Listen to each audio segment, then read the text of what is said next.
Hello again, I'm Ezra with Goverlan, and I'm here to take you on a technical overview of Goverlan, answer any questions that come up. Our Q&A and our chat are both open. We'll address any questions as they come in, and if I can't address them in real time, I'll definitely follow up with you afterwards. I want to thank everyone for joining. Just a couple of housekeeping items. This webinar is being recorded, so if you want to circle back to it on a later time, you absolutely can. We'll share a recording with a link to the recording with everybody on the line. Again, thank you for joining us. We're going to start off with just a brief introduction to Goverlan, what Goverlan is, how you stand it up for the first time for any prospects or non-customers that are on the call today. And you'll see on my screen here, I have some things that you may want to consider if you're standing up Goverlan for the first time. First of all, the console itself will stand up on any Windows machine. System requirements for the console side are just, again, any Windows machine, Windows 7 or above is recommended. You'll see in our documentation mentions of the Goverlan Central Server. You definitely don't need to stand that up to evaluate Goverlan. If you're just evaluating, you can always add that piece in later. You'll notice that the first thing we'll need are those Goverlan agents, and we deploy those agents using port 445, which is the file and print sharing port, so you'll need port 445 to be open. And then after the agent's installed, all communication to and from the console uses a single firewall port, 21158. You can control which firewall port that is, so if you want to change it at a later date. The Goverlan Central Server is used to distribute policies to those agents. And what that means is the agents are going to respond differently if you want to, say, display a notification when you connect to one machine, or when you connect to another machine, you want to enter in stealth mode and not notify the user, or you may want to require end user accept a remote control session. All those features are going to be controlled by the Goverlan Central Server. Most of the same thing can be accomplished using a provided GPO template. The advantage the Goverlan Central Server has is that it's consolidated, it's encrypted, and it also enables a couple of other things like auditing admin remote control sessions, which is always a nice thing to have. So just to sum up, if you're standing up Goverlan the first time, really all you need is that Windows 7 machine, install the console on it, make sure port 445 is available to deploy agents, and then we're going to use 21158 to do all of that agent communication. Now, to deploy the agents, we include the Goverlan Agent Manager. This is a great tool to manage the agents in mass. There is another tool, you can always use Goverlan Administration and Diagnostics to kind of add and remove agents on demand. And if you connect to a machine that doesn't have an agent on it, Goverlan's going to automatically install the agent on that machine. So if you want to set up your machines and deploy a whole bunch of agents at once, the Goverlan Agent Manager is a great tool. And you can see I can choose to add a single computer, domain computers, or computers by IP scan. And if you're working in an Active Directory environment, Goverlan will wrap around Active Directory automatically. There's nothing you have to do to set that up. The machine you install Goverlan on is going to have read writes to Active Directory. So we're just going to wrap around it, and then you'll have this, your familiar Active Directory infrastructure to navigate through. So I can jump in here and grab some production workstations, and I'll just add those down here and hit OK. And now it's going to query for the agent status on these machines. I can very easily add and remove agents. It's all on demand. And the agent management is transparent to the end user, and that's important to mention, that when you uninstall an agent off of a machine, it's not going to change the end user experience at all. They're not going to experience a restart or any change at all. It's completely transparent to them. And I'll show you what happens on your end when an agent's removed from a machine. But I can add and remove the agents on demand. The agents are little 5 megabyte files. Very, very small, very lightweight, very small footprint. Now, Goverlan, the console itself, is broken out into a couple of modules here. You'll see down the side. We'll have administration and diagnostics, which is your ad hoc management for users and computers. And instead of using remote control, which disrupts user sessions, it interrupts the user's day, we'll lean on admin and diagnostics and get a lot of that work done behind the scenes. It also includes the ability to build out some really nice automation for ad hoc scenarios. And we'll walk you through some of that right away. Scope Actions takes everything in admin and diagnostics and applies it to globally. So if I perform an action against one machine, let's say installing a piece of software or patching Adobe, which is one of the examples we'll look at today, I can do the same thing against a whole OU of machines or against all of the machines in my environment. So we'll have that ability with Scope Actions. The scope is a target of users, computers, or groups. Those are the three different objects we can manage. And we can combine that with configuration changes, reports, alerts, remediation, anything like that. Remote control is the last paid module in Goverlan. It's our version of remote control. It includes a whole bunch of really nice features, and some of the things I'll show you is using Goverlan remote control in RDP and Citrix environments, and some of the advantages that brings.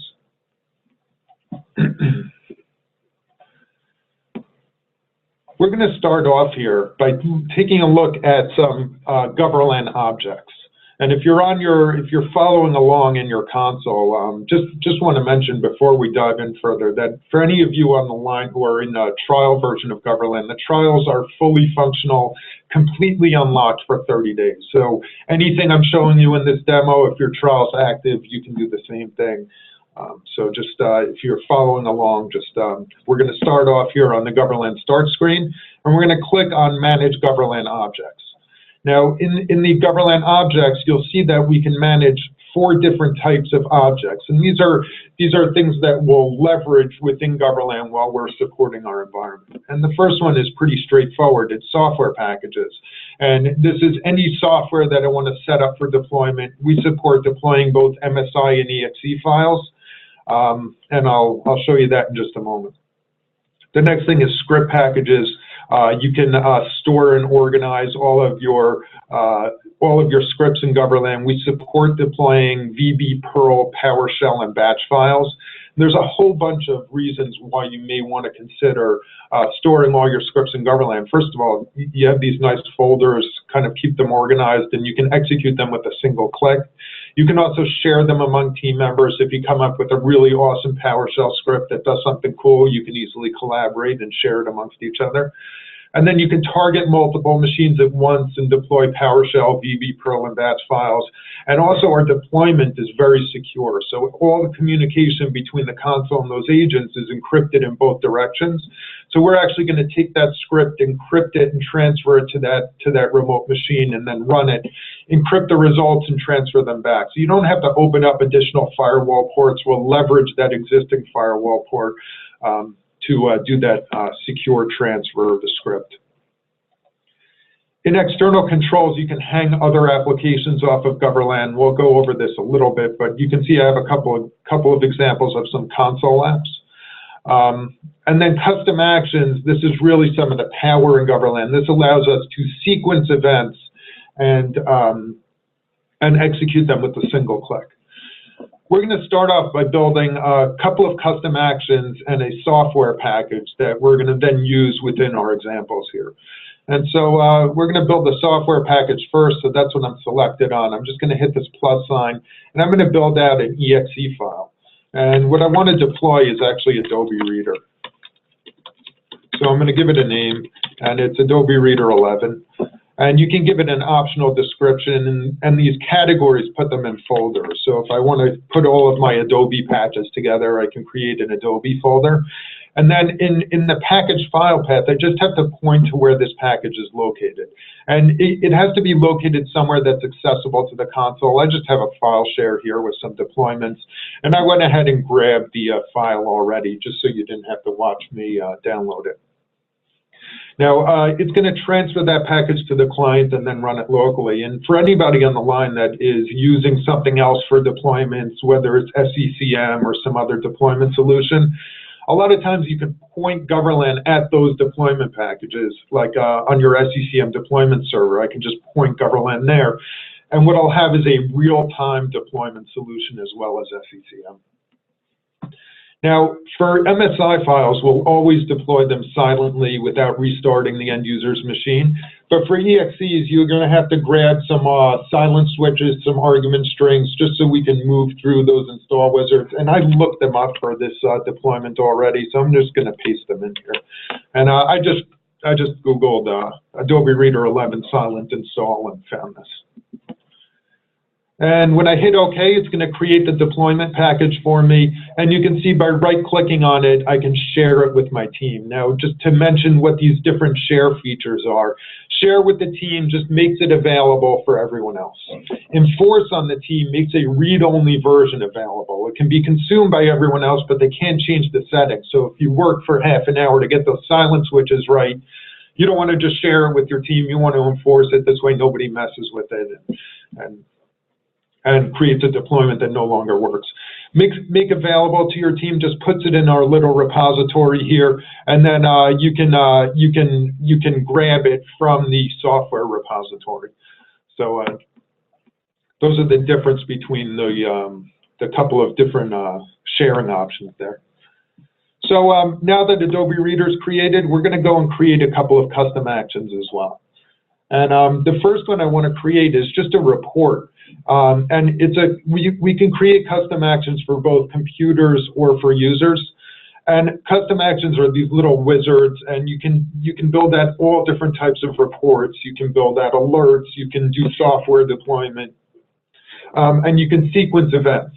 So if I have like a series of actions I need to get done as part of a deployment, I can sequence all those events in here. We just want to create an Adobe Reader report, actually, just to give us an idea of which machines have Adobe Reader on it. So here, again, we can put it in a folder here. I'm just going to put it in a report folder. And you can give it a description if you want. And to create one of these, we're just going to double-click on this Add New, and then this Add Remove button, and then you get to choose between reporting on a computer property, setting a property, and executing actions. And there's menus on menus in here. It can be anything from deploying software to registry actions. And that's a great combination if you want to deploy a piece of software and then make sure automatic updates is turned off, or if you have to restart a machine after a deployment, you can sequence all these events one after another, and then we'll be able to execute them with again, a single click. I'm going to go into report a computer property, and there's so much in here, but I specifically want to see software installed on machines. So if I type in software up there, it's going to filter everything else out, and I can see things like I just want to build a report of product name, product version, product code where available, and an install date. And I'm going to hit OK on this. And now my Adobe Reader action is going to be created. And you can see I have a report for Adobe Reader. And we're going to use that in a second as well. Now, I want to create two more. And these two are a little bit more complex, but I'm going to show you how we can do some really awesome things with them in just a moment. So these are both user-focused. So the first one is going to be called employee termination. And we're going to use this when we have to terminate an employee. And the really nice thing about this, aside, obviously it's not nice that we have to terminate an employee, but the nice piece of this is terminating an employee is a complex series of tasks.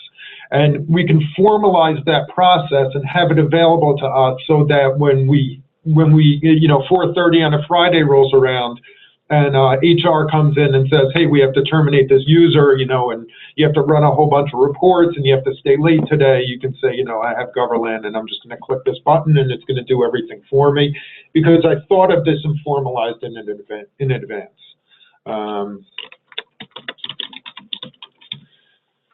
So I'm going to put this in a category of termination, and then I'm going to start adding modules. Now, the first one I want to add here is just a group membership report. So you can give each action module its own little title here. So We just want to run a report on where this user had permissions. I mean, which groups this user was a member of. So I'm going to report on a user property, and I'm going to navigate down to groups here, and then I'm going to bring in the AD account name. Okay. And hit OK, and now my group membership report is created. Now I'm going to add in another action here, and this is to log off all of the current sessions for that user. And we can detect sessions in real time, so we can also end sessions in real time. So I'm just going to give it a name again, hit this add remove button, and this is an execute user action. And I'm going to look at my logged in computers, and then I want to log off the console user. Okay, and I can provide some arguments here. So I'm not going to allow this user to abort, so I'm going to set that to false. And you can put in a custom message here as well. So you can say, you know, warning message like, you know, you're being terminated, or, you know, report to HR or something like that. And so now I have my group membership and my log off current sessions. My next one here is a login history report. So I'm going to give that a quick name. And this is just to give me an idea of where this user has been logging in. And again, I can use my search field here. It's going to make my life a little easier if I just search for history. And maybe I'll just bring in all their login events. And by the way, when you're building these reports, anything you check off is just going to become a column heading. So I'm going to bring in all of this information: the computer name, the username, the login time, all of that stuff. Now I'm going to add in another action here. And this action is to do my Active Directory cleanup. So now I've gone and I've generated that group membership report. I've logged off the current sessions. I created a login history report. But now I want to make sure I do things like, you know, set some user properties, like set their account to disabled and expire their password and stuff like that. So maybe I want to bring in account as disabled, and I want to set that to true. And I also want to set their account to expired.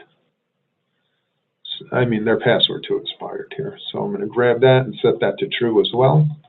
And then the last thing I want to do here is I actually want to move this user to a different OU. So I want to say, you know, this user is being terminated, so I don't want them in the same OU anymore. I want to move them to the terminated user's OU. So I'm going to execute a user action, and I am going to move the object. And I already created a terminated OU in here, so we're just going to navigate down to that and select it.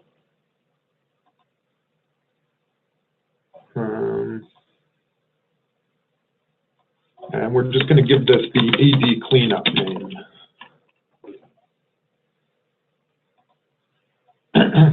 Now, my last thing here is I want to remove group memberships as well, just to make sure that I've checked off all of the things I have to do when a user gets terminated. So here I'm going to do a user action on groups. And I am going to remove member. And now in here, I can actually set a dynamic definition. And by hitting the insert key on my keyboard, I can insert the user's account name. And then it's just going to remove all of the groups that this user is a member of.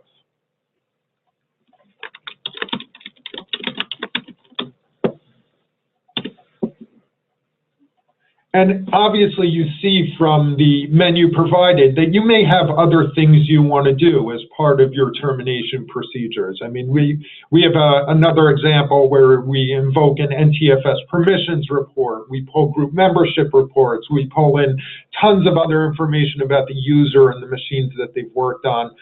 This is a little bit more straightforward. So these are the steps I'm going to do. But any steps that you want to think about or any process that you have for terminating an employee, you can build out as a custom action. When I hit OK, it's just going to go and create that.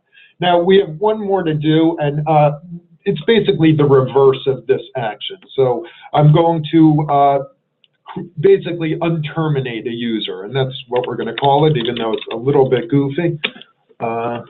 Unterminate user. And we'll put it in that same folder.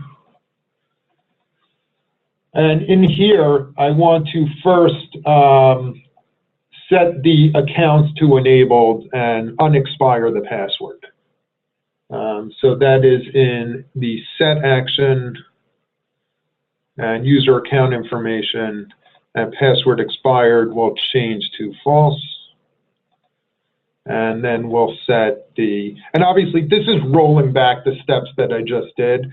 So, you know, you may have a difference, you can build something for provisioning an employee the first time that may run through a whole bunch of steps, like adds them to the right groups, puts them in the right OU, you know, sets their account information. You actually have complete access to the ADSI, so instead of clicking through Active Directory users and computers, you can build out provisioning templates for all different user types. You can have one for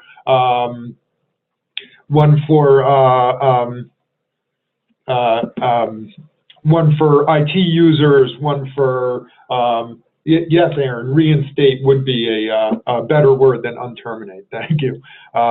One for, you know, IT users, one for marketing users, one for sales users. You can build this out however you see fit. And so here we've set their password to, password expired to false, and set their account disabled. Actually, I want to set that to false as well. And then we're going to add their group memberships back in. Let me just give this a name.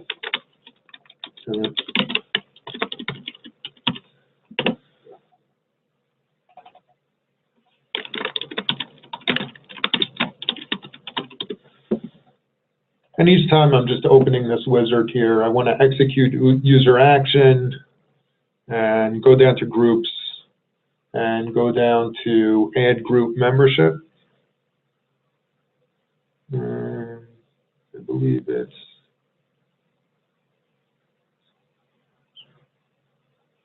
sorry, oh, here, it's clicking in the wrong place. And I just, I know what group I want to add this user to, so I'm just going to copy that over. As soon as we're done with this setup, we'll move fast through and use these examples in our environment here. And now I have one more action to do, and that's to move the user. And here you can just add the user to the OU you want them to be in. And here it's, again, execute a user action, and then move object. And now I just want to put the user into the right OU. And I know that I want my Miami IT users. Okay, so now we have our terminate employee and our reinstate, like Aaron mentioned. Thanks, Aaron. And so we're on terminate. So we have all that built, and we have our Adobe Reader report built, and we have our software deployment package built. So now let's start using the console here. Now it's all going to, again, it's completely Active Directory integrated, but I do want to mention Active Directory is not a requirement. We can totally manage non-domain joined machines or workgroup machines, and those are easily managed through favorites. You can store them and basically build out your own little folders of Active Directory containers, store them all in there. The only requirement for non-domain joined machines is you do need to be a local admin. And it does bring up that you can store alternate credentials for computers or servers, IP ranges, or domains. So, and this is a really helpful tool. So if you have some service accounts you want to store in Goverlan, you can store them in the credentialing manager. You grab it from this command menu down to credentialing manager. In here, any computers or servers, IP ranges, or domains that are using alternate credentials, you would just pop them in there. Otherwise, Goverlan is just going to impersonate your role in Windows, and that's very important. Goverlan's an impersonation engine. Wherever you have permissions in your Windows environment, that's what you'll be able to do within Goverlan. So if you need permissions to some other groups of computers or servers, and you're not a domain admin or a local admin on those machines, you can store them in the credentialing manager. Now we're going to start here with this Active Directory search. And you can see I did a partial username search. You can do a partial machine name. You can do Active Directory queries as well. So I can do like department is equal to IT and find all my IT users. I'm going to focus back on that Aaron Woods here. And when I set focus on him, it navigates through Active Directory and just drops me into the OU that contains the user. So behind the scenes is all Active Directory. Now from here, I can open up Aaron's account information. You can quickly unlock accounts and change passwords and map home directories. You can manage groups as well. So I can come in here and I can just say, you know what, I need to add some permissions for Aaron. He needs to be a part of Group B as well. And then he's a part of Group B. And really cool is this Show Effective Membership button. If you're trying to figure out what's going on with some groups, you can see the group recursion really easily. So I can see how that group inheritance is working. In account statistics, we'll see successful logon and password age, and then this login history report, which is not a Windows log. This is a Goverlan log.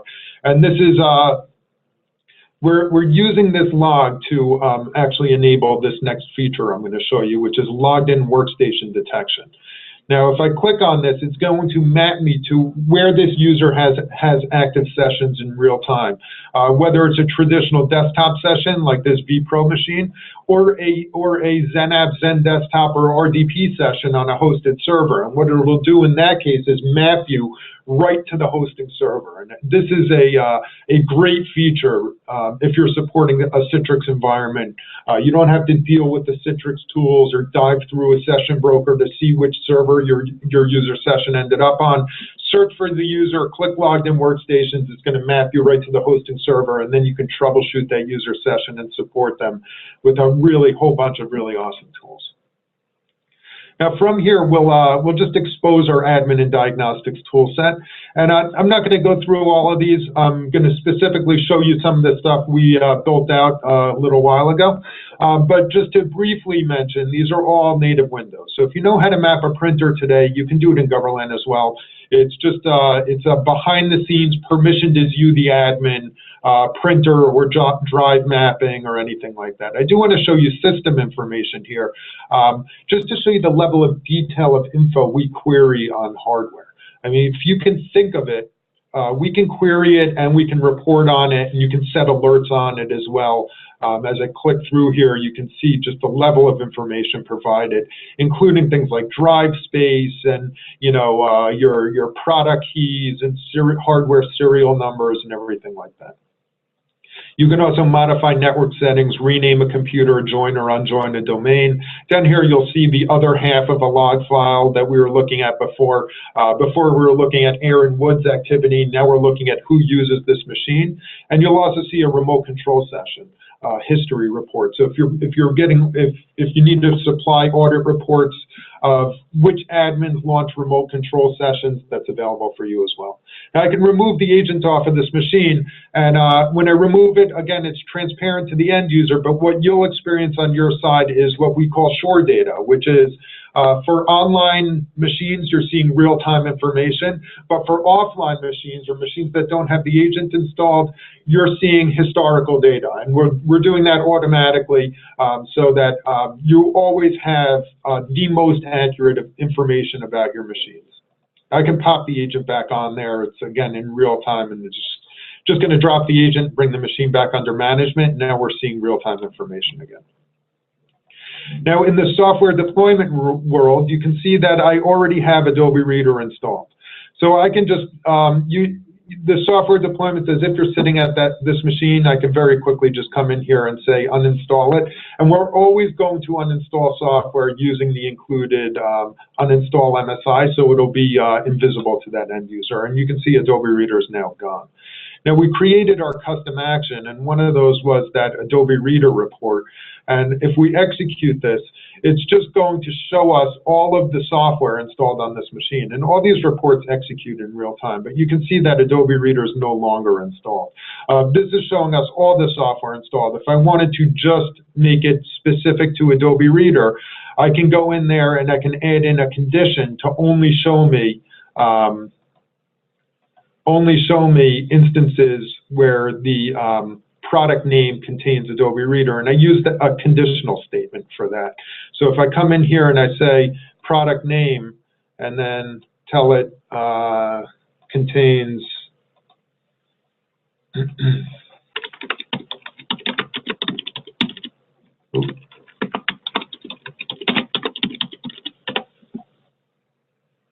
contains Adobe Reader. Now this is only going to show me instances that where Adobe Reader is installed. Then I shouldn't get anything. It should tell me that Adobe Reader is not installed.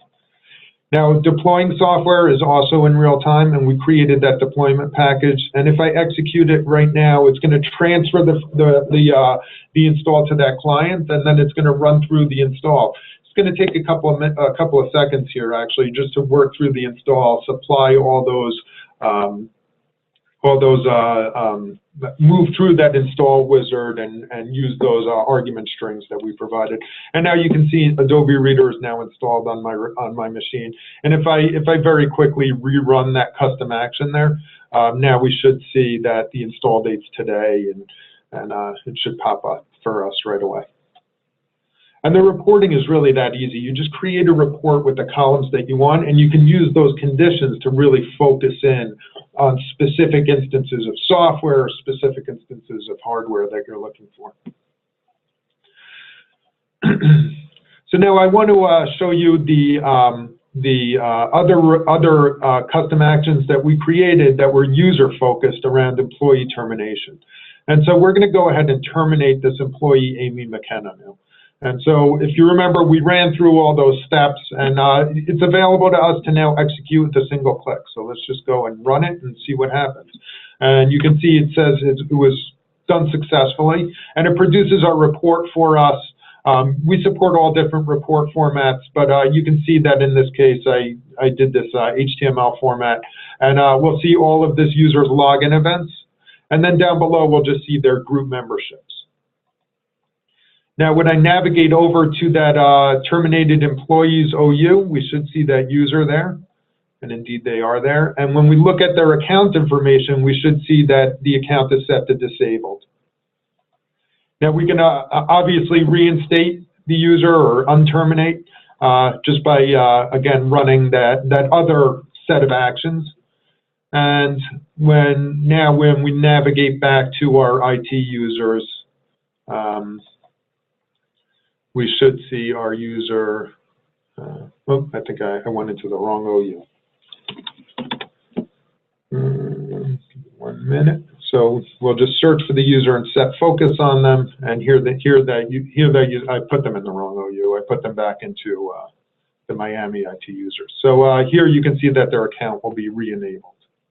And so again, you can set any sequence of actions and run it either against a user or against a computer. So if you have a whole bunch of provisioning steps you want to use against a computer, you can do that as well. You just build out whatever sequence of events. And it's really helpful if you have like a malware issue you need to resolve. You can build out the fix. Or if you have bloatware you want to uninstall on new machines and you're not working off an image, you can do that as well. So tons of different scenarios. Really, the sky's the limit. So moving forward here, I want to show you the same thing, but now applied to multiple machines at once. And so what we're going to do is we're going to use a quick example of a scope action. And we're going to first run a report on installed software. And so to create a scope action, by the way, in case you missed it, I clicked this Add New button here, and I just gave it a name so far. And you can put it in a category. I'm just going to leave it in no category, and then hit Next. Now, the next part is to define a scope, which is just a target of users, computers, or groups. I'm going to target computers. And again, this is Active Directory integrated, so I can just navigate through and find my production machines that I want to include in my scope here. So I'm going to go to my production workstations, and then I'm going to hit Next. And now I want to create a report on installed software. And again, everything I check off just becomes a column heading. I'm going to go down here to software products, and we want to bring in product name, product version, product code where available, and our install date.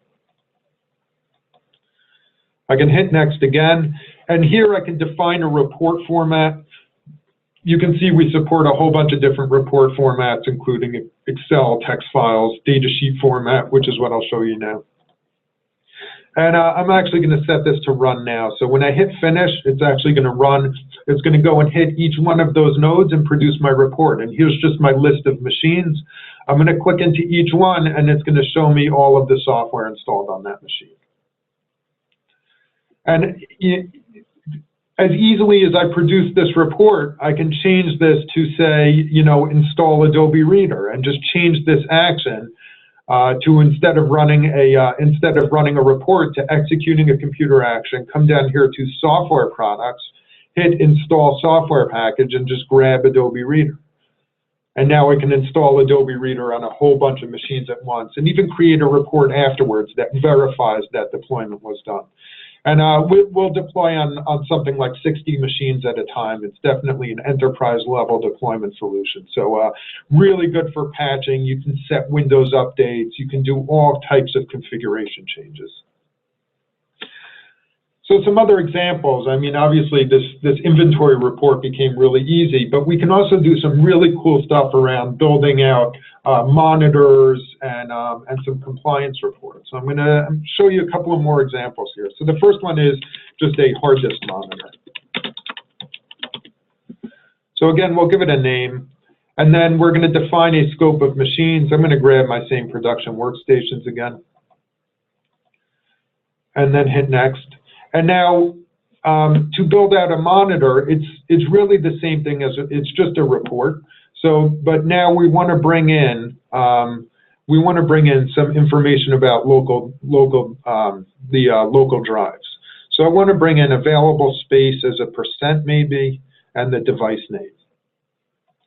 And to turn this into a monitor, I need to supply some conditions, because I only want to see results where certain conditions are true. So I'm going to go back into my local drives here, and I only want to see results where my device name is the C drive, and I have less than, let's say, 50% available.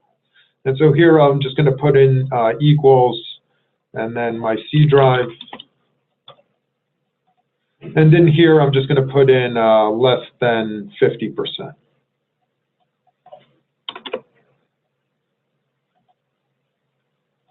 Okay. Now, Goverlan, the relationship between the console and those agents is passive. So the agents are going to sit there quietly waiting for instructions from the console. They're not going to cause chatter back and forth. So if I want to have this run, have this monitor on a recurring basis, say every 10 minutes, I'll have to define a schedule. First, I'm going to run it once and just see what kind of results it returns for me. And you can see that it returned 4 machines, and if I click into each one, I can see that the C drive only has 20% available on this machine. So this machine, you know, obviously fits our criteria. Now, if I want to turn this into a monitor, I would just come in here and define a schedule. So I can just right-click on it, go to Scheduler, and then just tell it, you know, I want to monitor for this every 10 minutes. So every 10 minutes, it's going to go out there and scan all the machines in that OU, and it's going to return, and it's only going to notify me with an email or a pop-up or whatever, however else I can configure it for machines that are running out of hard disk space. Now, on top of it just notifying me when a machine is running out of hard disk space, I can actually tell it to go and do some other work as well. I don't want to just be notified. Maybe I want to tell it to perform some file and directory actions. I can say, you know, this machine, when these groups of machines are running out of hard disk space, if this server is ever running out of hard disk space, go and move around some files and folders, go and delete some temp files, or go and deploy a script for me. Maybe I have a script that's going to go and do some work for me. So I can build that out, and then what I have is I have alerting and remediation at the same time. It'll send me an email, it'll generate a pop-up, and it'll go and perform some actions for me, just in case, just in the event that I'm not available to run back to that machine and perform whatever actions I need to perform. So hard disk monitor, again, very easy as well. One or two others here. This one I really like. I don't know why, but it's an Active Directory seek and clean, right? So I talk to a lot of people who, you know, inherit Active Directory environments that maybe were poorly maintained. And so creating these little tools that will help you clean up what you've inherited is really helpful. So in this case, I'm just going to target users instead of groups. I'm just going to go in here and grab some users.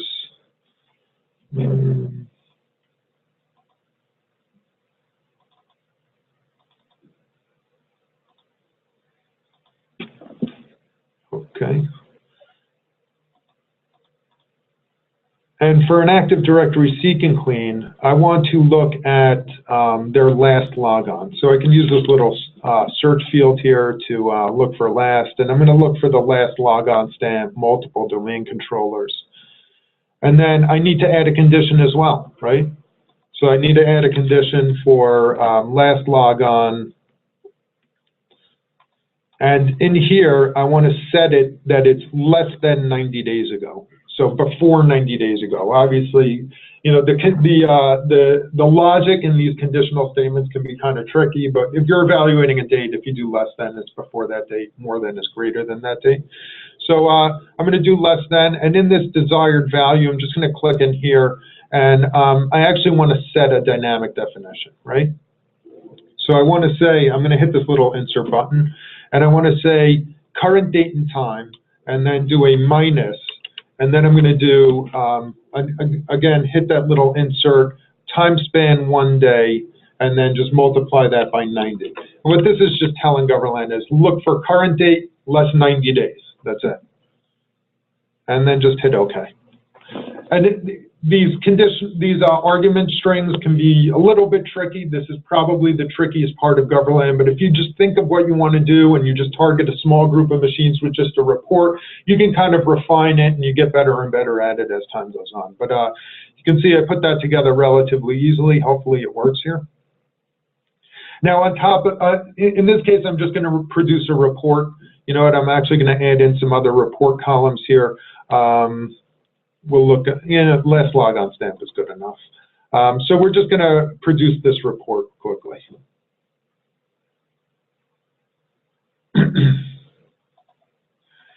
But if you were actually running this Active Directory seek and clean, you may decide that I want to automatically move these inactive accounts to a different OU, or I may want to remove group memberships, or I may want to do whatever else you want to do with any inactive accounts that you find. And all you would do is run this once a day. So every day you would go out and it would scan for any users that haven't logged in the past 90 days. And so that's what I'm doing right now is I'm just running through that scan. And it should just produce a report. And these are all my inactive users. These are all my users that haven't logged in. And I'm obviously working in a lab, so I'm getting quite a few of them. But you can see that it's just producing my report of all of my users that are inactive. And so if you want to do the same thing, you just build this out, follow those steps, and you'll have, again, your inactive user seek and clean. And then for any of the names that get returned, you can decide any follow-up actions that you want to do. Now, we looked at some of those employee termination steps, and that really comes up really nicely in scope actions because, you know, I've talked to a couple of customers who were, you know, in crisis mode and need to expire passwords on multiple users at once, or perform actions like that on multiple users at once. And just like I built out that custom action and targeted Amy and terminated Amy with just one click, I can build out that custom action as a scope action and target multiple users and run them through that same termination process. And so, like, you know, you can create a scope action for crisis mode. You know, if you have security concerns and you want to do something that, you know, automatically expires everybody's password, requires, you know, you can create new dynamic passwords and do all kinds of fancy stuff like that. So next here, I want to go through some supporting Citrix users. And we're also going to use Goverlan remote control for that. So we're going to jump back here into administration and diagnostics as well, and just take a look at some of the tools that Goverlan offers for supporting both Citrix and RDP users. And so I'm going to start, just like I always start, by searching for a user, set focus on that user, and when we click Logged In Workstations, again, it's going to map me to all of that user's active sessions. Now, we already supported Aaron on his desktop session, but we can see that he's also logged into a Citrix server. Now, if I right-click on this server, down here at the bottom, I can set focus on it. And what that's going to do is take me from my User tab to my Computer tab to the OU where that server is located. So now I'm just looking at that Citrix server. Now, all of the same tools that were available to me against Aaron's desktop are available to me against the server as well. But down here, I can detect all of the logged in users. And this is really great because now it exposes that, hey, I have 3 different Zen app or Zen desktop sessions being hosted by this server. And I can right-click on each one, and some immediate management tools come up. And this log this user off and reset the session are such great tools if you're supporting RDP or Citrix. Users don't tend to log off properly. A lot of times they orphan their session. They can't log back in because their session's open somewhere else and they forgot where, and they're now putting in support tickets, and those support tickets are getting routed between the Citrix people and the regular help desk people. So giving the help desk people something that they can use to manage these Citrix sessions is really a great idea. And so right away they can log off a user session, they can reset a session, they can also remote control a machine, or they can remote shadow a user session. I'm going to start by remote controlling the machine, and it's just going to launch a Goverlan remote control session against that user's machine. And so here you can see this machine has 2 monitors on it, and one of the this is Aaron's actually on a Zen app session of Adobe Reader, and he's looking at our SECM data sheet here. So now if I right-click here again and I say I want to shadow the user session instead, what we'll see is just that Zen app session, and we'll no longer see the rest of Aaron's desktop. So if Aaron also has, you know, Goverlan remote control open, position that on that side here. In here, we won't see that. The only thing we'll see is that published app. Now, up here at the top, you'll see that I can click on this user session information. And what that's going to do is bring me into a console view where I can see, I can log into the physical console, the actual Citrix server or RDP server that is hosting all these sessions, or I can navigate between each one of the user sessions that are being hosted by that server. So if I want to see what's going on this user session, it's as easy as clicking that. This Open All will just open all of them in a tiled view. So now I can see that, you know, this is a published app of Goverlan WMIX. This is just a Adobe Reader session, and Adobe Reader session, and this is the actual user's desktop. And they're all just in tabs across the top here.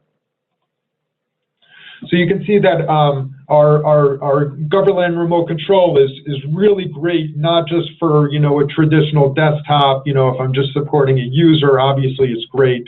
I can do anything that I want to do on this user's machine. It's as if I'm physically sitting in front of this machine. But I can also use it to manage Citrix and RDP sessions, shadow users, and it notifies the user that this session is being shadowed with a little message. And this way, if you're supporting Zen apps in desktop or any type of RDP session, you have a great tool to support them both behind the scenes and you know, and through remote control.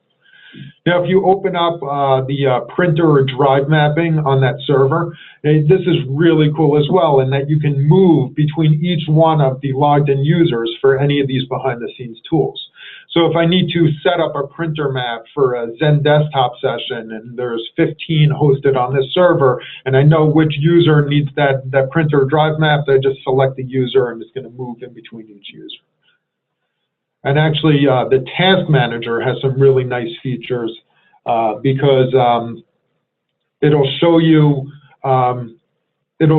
all of the processes by user, so you can see, if there's something going on your Citrix server, and maybe it's one of the users that are causing a memory dump or something like that. You can come in here and really isolate exactly what's going on. So some really great troubleshooting tools for Citrix and RDP.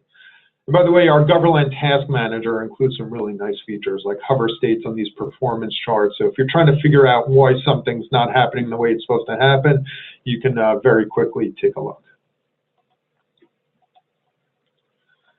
Just going to show you a couple of other things in Goverlan Remote Control, maybe more of the basics for people who are just getting started. First of all, if you click this connect button, you're presented with connecting just to either computers or users, and this is totally Active Directory integrated. So I can do partial machine names. I can also do partial user names. If I do a partial username, it's going to present me with that user and then actually query for where that user is logged in and map me to their active sessions. I already have that user session opened over here. Now there's some tools available to you in connection settings. You can do things like disable client controls if you're supporting a user that's moving the mouse and keyboard around on you. You can also enable an admin mode, which will put up a customized message so you can support the user and they can't see what you're doing. Or you can put yourself in an observe-only mode where you're watching what's going on, but your mouse and keyboard won't affect the end user. All these remote control sessions you can record, and when you set up a monitoring view, you can right-click on any machine and start recording as well. I do want to take you through favorites for a moment here, because favorites for anybody who's managing non-domain join machines, this is a great way to store and organize them. So what I have here is just a folder that has a whole bunch of lab workstations, and actually we have a lot of if you're in the education space, if you're a school or a university, you can build out little folders for all of your different computer labs, or there's a ton of different use cases for this. And then what I can do is I can actually right-click on this, open sessions on group, and perform the default action. And it's going to initiate remote control sessions for all of those machines. Open them in this tiled format. I can organize it however I see fit. I'm just going to close out some of these Citrix sessions here. Once you've set up a layout the way you like it, we have these heat map performance counters that run underneath each machine. You can turn those on and off. Maybe you only want to see this information here. Double-clicking on any machine takes you into a one-on-one session. Jump back into the monitoring view. Once you set up the view the way you like it, you can click Save Layout, save it as an icon on your desktop. I'm going to just overwrite that one. And then if I close this out here, I can just navigate over to that to my desktop here. Double-click on that icon, and it'll open up that same group of machines the same way every time. It just gives you really quick access to machines that you're supporting often. So if you have some critical servers you want to save an icon for, you can save as many of these as you like. You have critical servers, you have annoying end users, anything you want. You can create a layout, click Save Layout, save it as an icon on your desktop or somewhere else, double-click on it, and you'll be able to support them however you see fit. That's taking us kind of towards the end of this demo here. I'll absolutely happily take any questions if anybody has any. I do want to thank everybody for joining us today.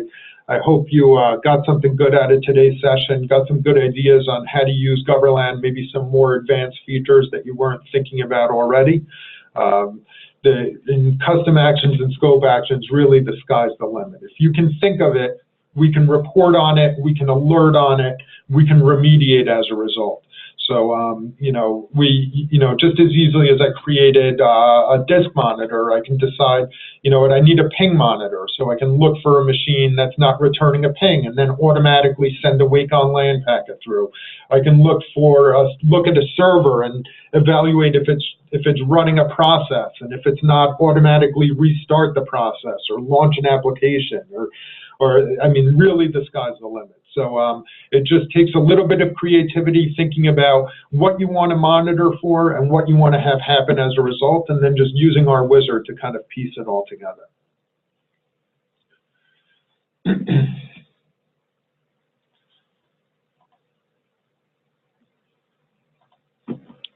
So again, just want to thank everyone. It looks like we had a question come in here.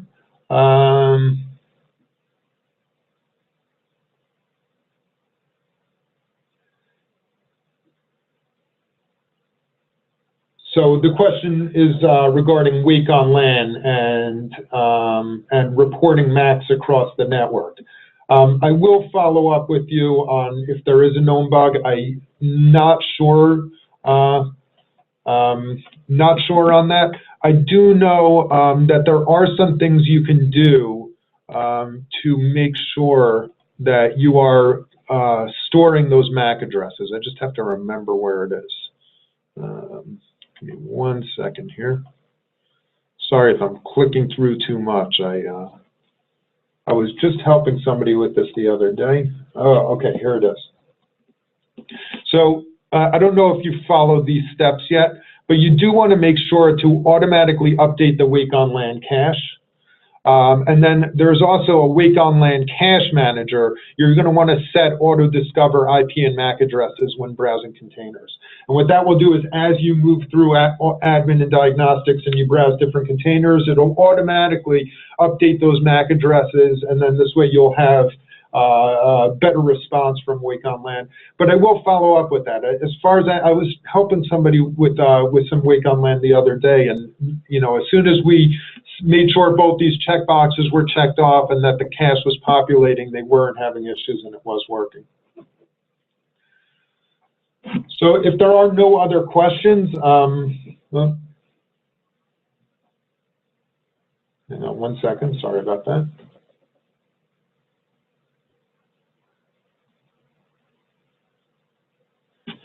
Yeah, so Stephen, I'll follow up with you. It looks like you have something specific to Wake on LAN, and I'll follow up with you. I'll check in with the support team right away. So with that, just want to thank everybody. We do hold these every single Friday, so if you got something out of this and you want to attend again, we try and switch it up every week just so you see some fresh material. So this week we kind of went in a different angle. So next week we'll definitely try and bring something new. Every Friday, 12 o'clock, I think we're off next Friday. We're at a trade show next week. If anybody's at Tech Mentor, definitely stop by to see us in Las Vegas at Valley. So we do want to throw that out there. But so next Friday we're off. Following Friday we'll be back at it. I'll follow up with a recording and just ask if you guys have any follow-up questions, anything else you want me to check in on. Be happy to do so. Thanks everybody for attending today, and have a great weekend.